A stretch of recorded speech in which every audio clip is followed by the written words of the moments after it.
Hello and welcome to The Top Story, a podcast with the headlines of the day from our correspondents around the world. I'm Xi Jinping. Coming up in this edition, Qatar has suspended its role as a key mediator for a Gaza ceasefire.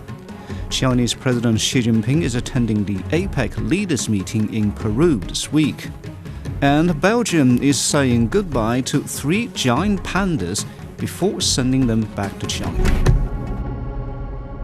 We begin in the Middle East. Qatar has suspended its role as a key mediator for a Gaza ceasefire and hostage release deal, citing growing frustration with the lack of progress.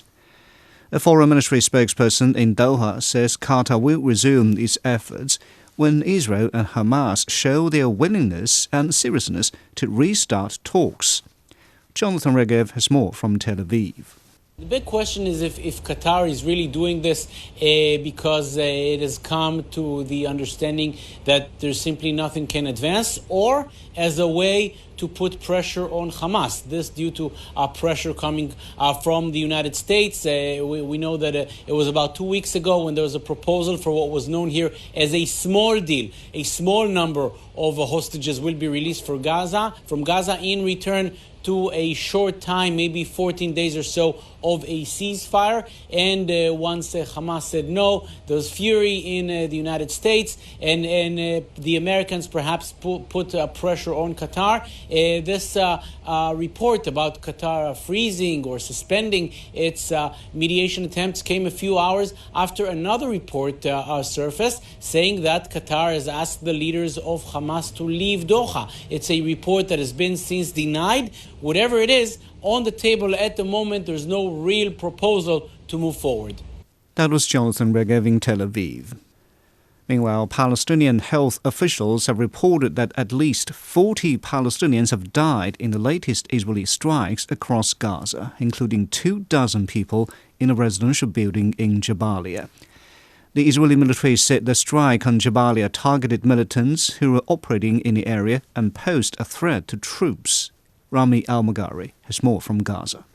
This one of the largest Israeli attacks operations in the northern Jabalia refugee camp, where the Israeli army continues its operations and its actions unabated. This is actually a part of those strikes that have caused the death of more than 1,000. Israel says Israeli chief of staff was reportedly saying that Israeli army is determined to keep up its operations across the Jabalia refugee camp and other parts of the northern Gaza Strip, and that nothing will stop them from going ahead with their intended objectives, mainly the elimination of Hamas. Another strike hit another home in the Gaza city itself, and let us here mention the fact that the health situation in Gaza city is being desperate, as stated by the chief of the Al Ahli Arab Hospital, who said that there is a sharp shortage of blood vessels or blood units that they use in making the operations needed for the wounded in Gaza City and some other parts of the northern Gaza Strip.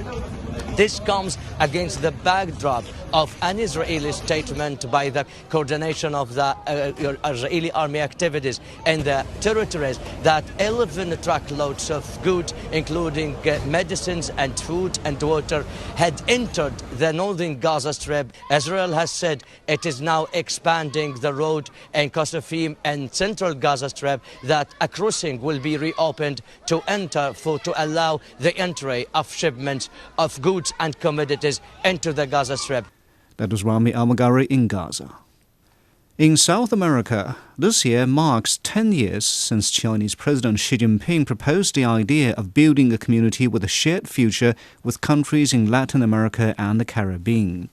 President Xi is attending the APEC Leaders Meeting in Lima this week and paying a state visit to Peru.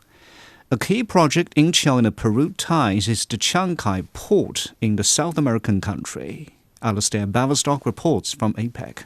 Hello Hello from APEC, the Asia-Pacific Economic Cooperation Leaders Meeting, which is beginning now in Lima, Peru, and will see over the next 7 days 21 member economies representing more than 60% of global GDP meet from both the public and private sectors.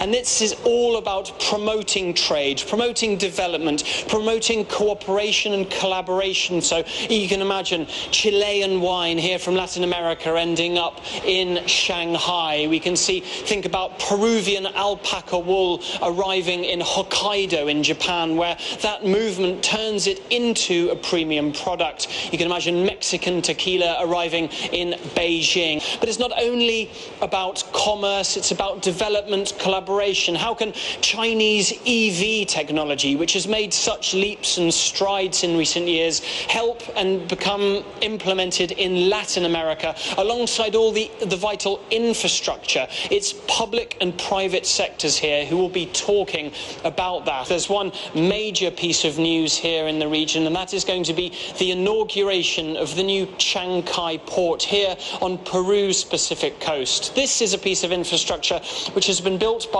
the Belt and Road Initiative, a $3.5 billion mega smart port using cranes, the latest artificial intelligence technology to have computers moving containers with a capacity for mega freighters.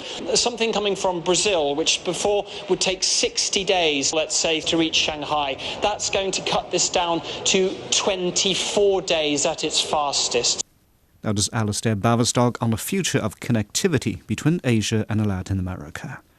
Turning to Europe, Belgium is saying goodbye to 3 giant pandas before sending them to China.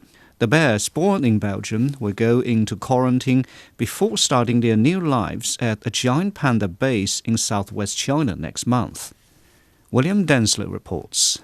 A lap of honour from the stars of the show, and a last chance to share a meal with their adoring fans. For the kids, it's very important for them to see the pandas, to grow up, and then we want to see to say goodbye. It's with great emotion that I'm here today. I was here on the first day Tianbao was shown to the public. It's our first time we see pandas, so he's really excited. Tianbao was born here at Paradise Zoo in 2016, while twins Bao Di and Bao Mei celebrated their 5th birthdays back in August. Under an arrangement with China, the pandas were meant to return home after turning 4, but the COVID-19 pandemic delayed those plans. Tianbao now not just a little boy, is a man. He need to have another life. He need to have a girlfriend. He need to have a family, the brilliant family. So this is why we cannot keep Tianbao. After a month in quarantine, they'll be transferred to a panda sanctuary in Sichuan province. No get infection and no get sick and no get the cold. So after gets the healthy document and for pass for go on the plane. For zookeepers and the public alike, the 3 pandas will be sorely missed, but their parents will stay at the park for at least another 5 years. The breeding programme here at the zoo will continue, and while today is about saying goodbye, the hope is in the near future crowds will be saying hello to a few new faces. That was William Denslow on a panda conservation programme between China and Belgium. Finally, as the United Nations Climate Conference COP29 gets underway in Azerbaijan, countries on the other side of the world are feeling the impact of rising seawater. Thailand's capital could be partially submerged in just over a decade. A village south of Bangkok has already witnessed the dire consequences of global warming. Dusita Salka reports from Samut Ching. The idyllic, peaceful fishing village of Samut Chin is around 60 kilometres south of Bangkok, but it starts to feel eerie. Piercing the sea, a line of equally spaced electric poles disappears into the horizon. The road that once ran parallel to the poles connecting houses, farms, markets and schools, nowhere to be seen. The very thing that makes Samut Chin so idyllic is also destroying it. Swallowed by the rising tide, all that's left are remnants of what this community was 30 years ago. Just like every morning at schools across the country, the national anthem is sung, the flag is raised, but the usual choir of hundreds of young voices is reduced to a quartet. This is the only school left in this village. There were 3 schools here.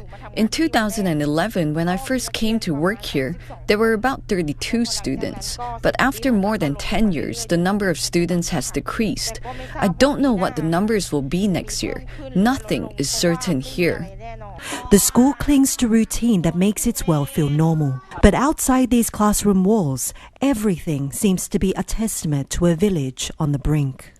The football fields have disappeared underwater. The playground, gone. Just this row of remaining classrooms is left, perched on a finger of land surrounded by the sea. The effects would hit Thailand hard. Bangkok's vulnerability is rooted in its foundation, a city built on marshland and ancient riverways. This, coupled with all the steel, concrete and humanity, has led to this city sinking into the earth around 2 centimeters per year. By the turn of the century, analysts believe Bangkok could be fully submerged and unlivable. Bangkok is sinking due to land subsidence and the rise of seawater. From a scientific standpoint, I'm quite concerned. Some sub-districts in the coastal areas will disappear from Thailand. We are at the point where everyone is seeing the impact. High sea level waters are causing floods and it's getting worse. Often called the Venice of the East for its graceful canals, Bangkok now faces a more haunting resemblance to that name as it battles the creeping tides.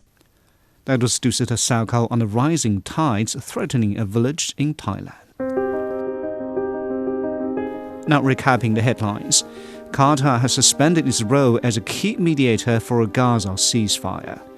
Chinese President Xi Jinping is joining world leaders in Peru this week for the APEC Leaders Meeting. And Belgium is saying goodbye to 3 giant pandas before sending them back to China. And that's it for this edition of The Top Story, a podcast that brings you world headlines every weekday. For more news in politics, business, sports and culture, you can subscribe to the Beijing Hour, a 1-hour podcast news and magazine program. We would welcome and appreciate all ratings and reviews. I'm Qi Zhi. Thanks for listening.